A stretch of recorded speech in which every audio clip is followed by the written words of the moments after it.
legislator who visited Virginia's Red Onion State Prison described conditions as inhumane. During October 2024, I was able to pierce the veil of secrecy that surrounds Virginia's remote supermax prison, Red Onion State Prison, and the extreme abuses and racism that have plagued the prison since it opened in 1998. This happened thanks to various comrades and prisoner support outlets like Jamar James, Prison Riot Radio and Jay Renee, Prison Radio and Noel Hanrahan, the Virginia Defenders and Phil Waledo, and others, who helped publicize reports I wrote and recorded about conditions at the prison, and numerous prisoners who had set themselves on fire in desperate efforts to be transferred away from Red Onion. These reports brought broad media attention to Red Onion.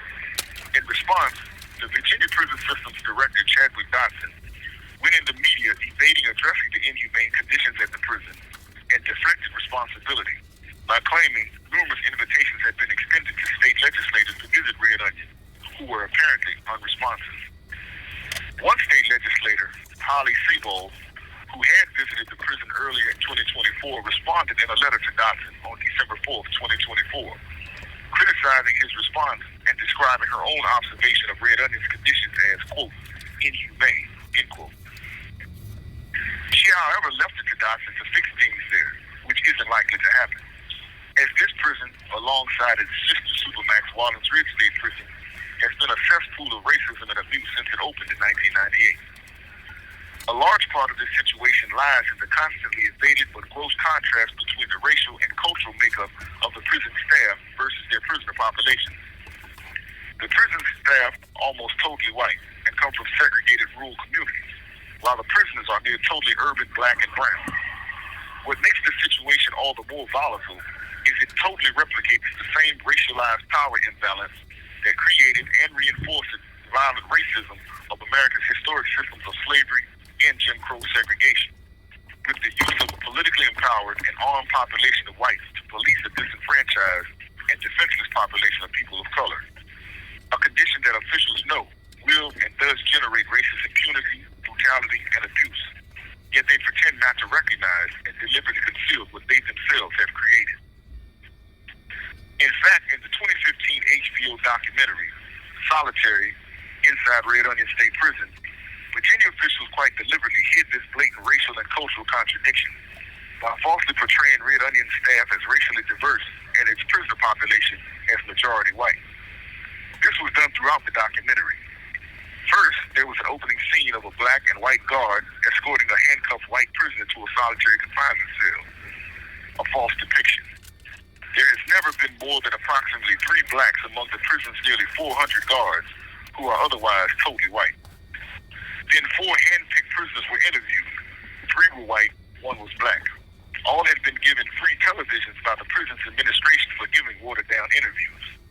Another blatant fabrication of the racial makeup of the prison population at Red Onion, which again has always been nearly totally brown and black.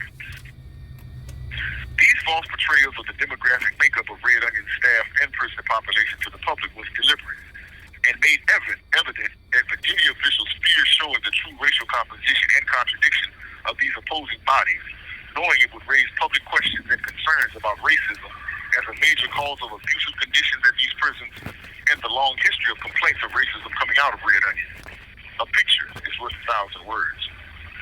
But the key factor behind the deliberate racialized uses of these rural prisons is there are more blacks in the prisons than in the counties in which they are located. And these disenfranchised blacks are used to give a false diversity to the local populations, allowing the segregated white regions to receive political apportionment and funding and tax benefits that they do not warrant. Benefits that would otherwise go to our black and brown communities if we were still located in them. This replicates the slavery-era designation of blacks as 3/5 human beings, who therefore had no political power, but were counted as part of local white populations to give them political apportionment and expanded voting power.